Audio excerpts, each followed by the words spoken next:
നിങ്ങൾ എപ്പോഴെങ്കിലും പിന്നോട്ടേക്ക് നടന്നിട്ടുണ്ടോ? ഒരു കളിയല്ലാട്ടോ. ആക്ച്വലി ഇത്തരത്തിൽ പിന്നോട്ടേക്ക് നമ്മൾ നടക്കുന്നതിലൂടെ നമ്മുടെ തലച്ചോറിനെയും ശരീരത്തിനെയും റീസെറ്റ് ചെയ്യാനായിട്ട് സഹായിക്കുന്ന ഒരു പവർഫുൾ ആയിട്ടുള്ള ഒരു മെത്തേഡാണ്. അത്ലറ്റിക്സ് വരെ യൂസ് ചെയ്യുന്ന ഒരു രഹസ്യ മെത്തേഡായിട്ടും കണക്കാക്കാനായിട്ട് പറ്റും കേട്ടോ. പക്ഷെ ചോദ്യം എവിടെയാണ് വരിക? ഇത്തരത്തിൽ നമ്മൾ പിന്നോട്ടേക്ക് നടക്കുന്നതിലൂടെ ശരീരത്തിന് എന്ത് ഗുണമാണ് ലഭിക്കുക? അപ്പൊ ഇന്നത്തെ ഒരു വീഡിയോയിലൂടെ ഞാൻ ഇത്തരത്തിൽ നമ്മൾ പിന്നോട്ടേക്ക് നടക്കുന്നതിലൂടെ നമ്മുടെ ശരീരത്തിൽ ലഭിക്കുന്ന ഗുണങ്ങളും മോഡേൺ സയൻസും ആയുർവേദിക് വ്യൂയിലും ഇതെങ്ങനെയാണ് നോക്കി കാണുന്നത് എന്നുള്ള എല്ലാ കാര്യങ്ങളും ഞാൻ പറയുന്നുണ്ട്. അപ്പോൾ വീഡിയോ സ്കിപ്പ് ചെയ്യാതെ കാണാനായിട്ട് ശ്രമിക്കുക. കാരണം ഇത് നിങ്ങളൊരു ഹാബിറ്റ് ആക്കി മാറ്റുകയാണെങ്കിൽ നിങ്ങളുടെ ജീവിതത്തിൽ ധാരാളം മാറ്റങ്ങൾ നിങ്ങൾക്ക് കാണാനായിട്ട് സാധിക്കും. സോ നമസ്കാരം, ഞാൻ doctor Anjali, Ayurveda consultant working with Ayush Shakti in Mumbai. ഒന്നാമത്തെ ഒരു ബെനിഫിറ്റ് ആണ് ബ്രെയിൻ ആക്ടിവേഷൻ. അതായത് ബ്രെയിൻ കുറച്ചും കൂടി നന്നായിട്ട് ആക്റ്റീവ് ആവുകയാണ് ചെയ്യുക. നമ്മളെല്ലാവരും എന്താ നോർമലി മുന്നോട്ടേക്കാണ് നടന്നു പോവാറില്ലേ? മുന്നോട്ട് നടക്കുന്ന സമയത്ത് ബ്രെയിനിന് വലിയ കുഴപ്പമൊന്നുമില്ല, ബ്രെയിൻ ഒരു ഓട്ടോ മോഡായിട്ട് വർക്ക് ചെയ്യും. പക്ഷെ പെട്ടെന്നൊരു സുപ്രഭാതത്തിൽ നമ്മൾ പിന്നോട്ടേക്ക് നടക്കുന്ന സമയത്ത് ബ്രെയിൻ കുറച്ചുകൂടി അലേർട്ട് ആവും. കാരണം ബ്രെയിനിന് ശീലമില്ലാത്തൊരു കാര്യമാണ് നമ്മൾ ചെയ്യുന്നത്. അപ്പൊ ബ്രെയിന് കുറച്ചും കൂടി ഒന്ന് ഫോക്കസ് ചെയ്യേണ്ടി വരും. നമ്മുടെ ഓരോ മൂവ്മെന്റിനെയും ബ്രെയിന് ഫോക്കസ് ചെയ്യേണ്ടി വരും. നമ്മുടെ ബാലൻസിനെ മെയിൻറ്റെയിൻ ചെയ്യാനായിട്ട് ബ്രെയിന് കുറച്ചൊന്ന് ശ്രദ്ധിക്കേണ്ടി വരും. ഇതിലൂടെ അവിടെ ഒരു പുതിയൊരു ന്യൂറൽ കണക്ഷൻ ഉണ്ടാവുകയാണ് ചെയ്യുക.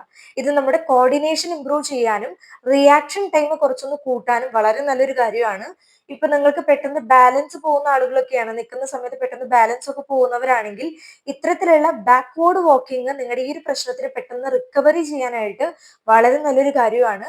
അപ്പൊ ഇത്തരത്തിൽ ബാലൻസ് പോകുന്നവരാണെങ്കിൽ ഇതൊരു ശീലമാക്കാനായിട്ട് ശ്രദ്ധിക്കുക. രണ്ടാമത്തെയാണ് നീ ആൻഡ് മസിൽ ബെനിഫിറ്റ്. മുട്ടുവേദന എന്ന് പറഞ്ഞാൽ വളരെ കോമൺ ആയിട്ടുള്ള ഒരു പ്രശ്നമാണല്ലോ ഇപ്പോഴത്തെ ഒരു സമയത്ത്. പ്രത്യേകിച്ച് ഒരു 30 കഴിഞ്ഞിട്ടുള്ള എല്ലാവർക്കും മുട്ടുവേദന കോമൺ ആയിട്ട് കണ്ടുവരുന്ന ഒരു കാര്യമാണ്. നമ്മൾ നോർമലായിട്ട് മുന്നോട്ട് നടക്കുന്ന സമയത്ത് മുട്ടിന് കുറച്ച് പ്രഷർ കൂടുകയാണ് ചെയ്യുക. പക്ഷെ നമ്മൾ അതേസമയം റിവേഴ്സ് ആയിട്ട് നടക്കുന്ന സമയത്ത് മുട്ടിലേക്കുള്ള സ്ട്രെസ് കുറച്ച് കുറയും. അതുപോലെ തുടയിലത്തെ മസിൽസ്, ക്വാഡ്രിസെപ്സ് മസിൽസ് കുറച്ചും കൂടി ഒന്ന് ആക്ടിവേറ്റ് ചെയ്യാണ് ചെയ്യാം. ഇത് ആക്ടിവേറ്റ് ചെയ്യുന്നതിലൂടെ ഈ ഒരു മസിൽസ് നമ്മുടെ മുട്ടിന് കുറച്ച് സപ്പോർട്ട് കൊടുക്കുകയും കുറച്ചൊരു സ്ട്രെങ്തൻ ചെയ്യാണ് ചെയ്യുക. എക്സാമ്പിൾ പറയുകയാണെങ്കിൽ, നോർമലായിട്ട് പറയുകയാണെങ്കിൽ മുന്നോട്ട് നടക്കുമ്പോൾ നമ്മുടെ മുട്ടിന് കുറച്ച് പ്രഷർ കൂടും, പിന്നോട്ടേക്ക് നടക്കുന്ന സമയത്ത് മസിൽസ് കുറച്ച് ആക്ടിവേറ്റ് ആകും. അതുകൊണ്ട് മുട്ടുവേദനയുള്ള ആളുകൾക്ക് വളരെ സേഫ് ആയിട്ട് ചെയ്യാൻ പറ്റുന്ന ഒരു എക്സസൈസ് ആണ് ബാക്ക്വേർഡ് വാക്കിംഗ് എന്ന് പറയുന്നത്. മൂന്നാമത്തെ ഒരു ഗുണമാണ് വെയിറ്റ് ലോസിനും അതുപോലെ തന്നെ ഹാർട്ടിനും. വെയിറ്റ് ലോസിന് എങ്ങനെ സഹായിക്കാന്ന് വെച്ച് കഴിഞ്ഞാൽ, നമ്മൾ പിന്നോട്ടേക്ക് നടക്കുന്ന സമയത്തുണ്ടല്ലോ, നോർമലായിട്ട് നമ്മൾ നടക്കുന്നതിനേക്കാൾ 20 മുതൽ 40% കാലറി അവിടെ ബേൺ ആവുകയാണ് ചെയ്യുക. എങ്ങനെ ബേൺ ആവുന്നത്? കാരണം നമ്മുടെ ബോഡിക്ക് ഇതുവരെ ശീലമില്ലാത്തൊരു കാര്യമാണ് നമ്മൾ ചെയ്യുന്നത്, നോർമൽ ആയിട്ടുള്ളൊരു മൂവ്മെന്റ് അല്ല. അതുകൊണ്ട് തന്നെ ശരീരത്തിന് കുറച്ചും കൂടി എനർജി കുറച്ചും കൂടി കൊടുക്കേണ്ടി വരും. ഇതിലൂടെ ശരീരത്തിലത്തെ ഫാറ്റ് നന്നായിട്ട് ബേൺ ചെയ്യാനും മെറ്റബോളിസത്തിനെ നന്നായിട്ട് കൂട്ടാനും ഹാർട്ടിനെ കുറച്ചും കൂടി എഫിഷ്യന്റ് ആക്കുക, അതായത് ഹാർട്ടിന്റെ ഫംഗ്ഷനെ കുറച്ചും കൂടി നന്നാക്കാനും വളരെ നല്ലൊരു കാര്യമാണ്. നിങ്ങൾ ദിവസവും ഒരു 10 മിനിറ്റ് മുന്നോട്ടേക്ക് നടക്കുന്നത് പിന്നോട്ട് നടക്കുന്ന സമയത്ത് നിങ്ങൾക്ക് തീർച്ചയായിട്ടും ആ ഒരു ഡിഫറൻസ് കാണാനായിട്ട് സാധിക്കും. അപ്പോൾ വെയിറ്റ് ലോസിന് തയ്യാറെടുക്കുന്നവരാണെങ്കിൽ തീർച്ചയായിട്ടും ബാക്ക്വേർഡ് വാക്കിംഗ് ഇന്നു മുതൽ ശീലിക്കാനായിട്ട് ശ്രദ്ധിക്കുക. നാലാമത്തെ ഒരു ബെനിഫിറ്റ് ആണ് പോസ്ചർ ബാലൻസ് ചെയ്യുക. നമ്മുടെ ഇപ്പോഴത്തെ ഒരു സമയത്ത് ഒട്ടുമിക്ക ആൾക്കാരും കുറെ നേരം ഫോണൊക്കെ യൂസ് ചെയ്യുന്നവരാണല്ലേ. ഇങ്ങനെയൊക്കെയാണ് എല്ലാവരും ഇരുന്ന് ഫോൺ യൂസ് ചെയ്യുക. അതുകൊണ്ട് തന്നെ ഈ ഒരു ഭാഗം പതുക്കെ ഇങ്ങനെ ഫ്രണ്ടിലേക്ക് ബെൻഡായിട്ട് വരുന്ന ഒട്ടുമിക്ക ആൾക്കാരുടെ കാണാനൊക്കെ ആയിട്ട് സാധിക്കും. അപ്പൊ ഈ ബാക്ക്വേർഡ് വാക്കിംഗ് എന്ത് ബെനിഫിറ്റ് ആണ് ചെയ്യാന്ന് വെച്ച് കഴിഞ്ഞാൽ, സ്പൈൻ നമ്മുടെ സ്ട്രെയിറ്റ് ആകും, അതായത് നമ്മുടെ നട്ടെല്ല് സ്ട്രെയിറ്റ് ആകും. അതുപോലെ നമ്മുടെ ഈ കോർ മസിൽസ് ഒക്കെ കുറച്ചും കൂടി ആക്ടിവേറ്റ് ആക്കാനും വളരെ നല്ലൊരു കാര്യമാണ്.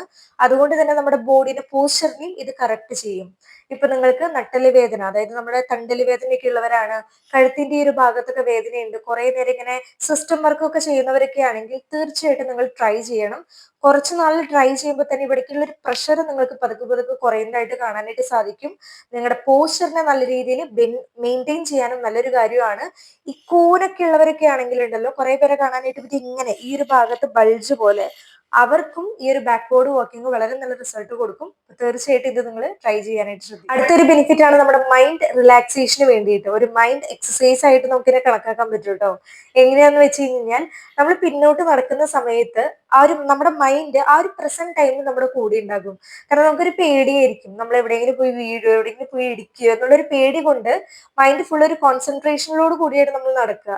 പക്ഷെ നമ്മൾ മുന്നോട്ട് നടക്കുമ്പോൾ എന്താ, നമ്മൾ കുറെ കാര്യങ്ങൾ ചിന്തിക്കും. നാളെ എന്താ ഉണ്ടാകുക, അവരോട് എന്താ പറയാ, ഇവരോട് എന്താ പറയാ എന്നുള്ള കുറെ കാര്യങ്ങൾ നമ്മുടെ മൈൻഡിൽ വന്നുകൂടും. പിന്നോട്ട് നടക്കുന്ന സമയത്ത് ആ ഒരു കോൺസെൻട്രേഷൻ വളരെ കൂടുതലായിട്ട് ആവശ്യമുള്ളത് കൊണ്ട് ഓവർ തിങ്കിങ്ങിന്റെ പ്രശ്നം നമുക്ക് കൺട്രോൾ ചെയ്യാനായിട്ട് സാധിക്കും. മൈൻഡ് നന്നായിട്ട് റിലാക്സേഷൻ ആകും, സ്ട്രെസ് നന്നായിട്ട് കുറയ്ക്കാനും സഹായിക്കും. ഒരു വാക്കിംഗ് മെഡിറ്റേഷൻ എന്ന് നമുക്കിനെ പറയാനായിട്ട് പറ്റും. അപ്പൊ ഓവർ തിങ്കിങ് കൂടുതലായിട്ടുള്ളവർക്ക് തീർച്ചയായിട്ടും ട്രൈ ചെയ്യാൻ പറ്റിയിട്ടുള്ള ഒരു കാര്യം കൂടിയാണ്. ഇനി ആയുർവേദ വ്യൂല് നമ്മൾ നോക്കുകയാണെങ്കിൽ ശരീരത്തിൽ വാതദോഷം നന്നായിട്ട് കൂടുന്ന സമയത്താണ് ശരീരത്തിൽ ജോയിന്റ് പെയിൻ, വേദന അല്ലെങ്കിൽ സ്റ്റിഫ്നെസ് പോലെയുള്ള കാര്യങ്ങളൊക്കെ ഉണ്ടാകുക അല്ലെ. ഇത്തരത്തിൽ പിന്നോട്ട് നമ്മൾ നടക്കുന്നതിലൂടെ ശരീരത്തിൽ ഒരു മൂവ്മെന്റ് ഉണ്ടാവുകയാണ് ചെയ്യുക. ഈ മൂവ്മെന്റിലൂടെ നമ്മുടെ ശരീരത്തിന്റെ സർക്കുലേഷൻ നന്നായിട്ട് കൂട്ടാനും ബോഡിനെ നന്നായിട്ട് മെയിൻറ്റെയിൻ ചെയ്യാനും പോസ്ചർ മെയിൻറ്റെയിൻ ചെയ്യാനും വളരെ സഹായിക്കുന്ന ഒരു കാര്യമായിട്ടാണ് കണക്കാക്കുന്നത്. പിന്നെ മറ്റൊരു കാര്യം നിങ്ങൾ ശ്രദ്ധിക്കേണ്ടത്, ഈ ബാക്ക്വേർഡ് വാക്കിംഗ്, പിന്നോട്ടേക്ക് ഇങ്ങനെ നടക്കാനായിട്ട് നിങ്ങൾ പോകുമ്പോൾ ഒരു ഓപ്പൺ സ്പേസ് നിങ്ങൾ തിരഞ്ഞെടുക്കാനായിട്ട് നോക്കുക കേട്ടോ. ആരും ഇല്ലാത്തൊരു സ്ഥലത്താണെങ്കിൽ അത്രയും നല്ലത്. ഈ ഗ്രൗണ്ടിലൊക്കെ പോയിട്ട് നടക്കുകയാണെങ്കിൽ കുഴപ്പമൊന്നുമില്ല.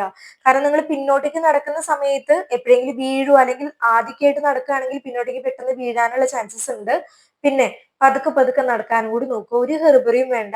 ആദ്യം ഒരു 5 മിനിറ്റ് നടക്കുക, പിന്നെ അത് പതുക്കെ പതുക്കെ ബാലൻസ് ആയിട്ട് വരുമ്പോൾ ഒരു 10 മിനിറ്റ്, പിന്നെ സമയം കൂട്ടി കൂട്ടി കൊണ്ടുപോകുക. പിന്നെ പ്രായമായിട്ടുള്ള ആളുകളൊക്കെ ആണെങ്കിൽ നിങ്ങൾ നടക്കാൻ പോകുന്ന സമയത്ത് ആരെങ്കിലും കൂടെ കൂട്ടാനും കൂടി നിങ്ങൾ ശ്രദ്ധിക്കണം കേട്ടോ. കാരണം നിങ്ങൾ ഇങ്ങനെ പെട്ടെന്ന് ഇങ്ങനെ പിന്നോട്ടേക്ക് നടക്കുമ്പോൾ ബാലൻസ് പെട്ടെന്ന് പോകാനുള്ള ചാൻസസ് ഉണ്ട്. അപ്പൊ ആരെങ്കിലും കൂടി ഉണ്ടെങ്കിൽ കുറച്ചും കൂടി ഇത് ധൈര്യമായിരിക്കും. അപ്പൊ അങ്ങനെ കൂടി നിങ്ങൾ ശ്രദ്ധിക്കുക. വളരെ പതുക്കെ മാത്രം സ്റ്റാർട്ട് ചെയ്യുക. ഓപ്പൺ സ്പേസ് തിരഞ്ഞെടുക്കാനായിട്ട് നോക്കുക. പ്രായമായവരാണെങ്കിൽ കൂടെ ആരെങ്കിലും കൊണ്ടുപോയിട്ടെങ്കിലും നടക്കാനായിട്ടും കൂടി നോക്കുക. അപ്പോൾ വളരെ സിമ്പിൾ ആയിട്ടുള്ള ഒരു ടെക്നിക്കാണ്. കേൾക്കുന്ന സമയത്ത് സിമ്പിൾ ഒക്കെ ആയിട്ട് തോന്നുമെങ്കിലും ഇത്രയധികം ബെനിഫിറ്റ്സ് നമുക്ക് അതിലൂടെ ലഭിക്കും. അപ്പൊ തീർച്ചയായിട്ടും ഇന്ന് മുതൽ ഒരു 5 മിനിറ്റെങ്കിലും നിങ്ങൾ സ്റ്റാർട്ട് ചെയ്യാനായിട്ട് ശ്രദ്ധിക്കുക. നിങ്ങൾക്ക് എന്തെങ്കിലും ഡിഫറൻസ് ബെനിഫിറ്റ് നിങ്ങൾക്ക് കിട്ടുന്നുണ്ടെങ്കിൽ തീർച്ചയായിട്ടും കമന്റ് രൂപേണ അറിയിക്കാനായിട്ടും കൂടി ശ്രദ്ധിക്കണം കേട്ടോ. സോ വീഡിയോ എല്ലാവർക്കും ഇൻഫോർമേറ്റീവ് ആയെന്ന് വിചാരിക്കുകയാണ്. ഇൻഫോർമേറ്റീവ് ആയി തോന്നുകയാണെങ്കിൽ തീർച്ചയായിട്ടും ലൈക്ക് ചെയ്യണം. എല്ലാവരിലേക്കും ഈ വീഡിയോ ഷെയർ ചെയ്ത് കൊടുക്കാനും കൂടി ശ്രദ്ധിക്കുക. ചാനലിൽ പുതിയ ആരെങ്കിലും ഉണ്ടെങ്കിൽ സബ്സ്ക്രൈബ് സപ്പോർട്ട് ചെയ്യാനും കൂടി മറക്കരുത്. സോ മറ്റൊരു വീഡിയോയിൽ വീണ്ടും കാണുന്നത് വരെ നന്ദി, നമസ്കാരം.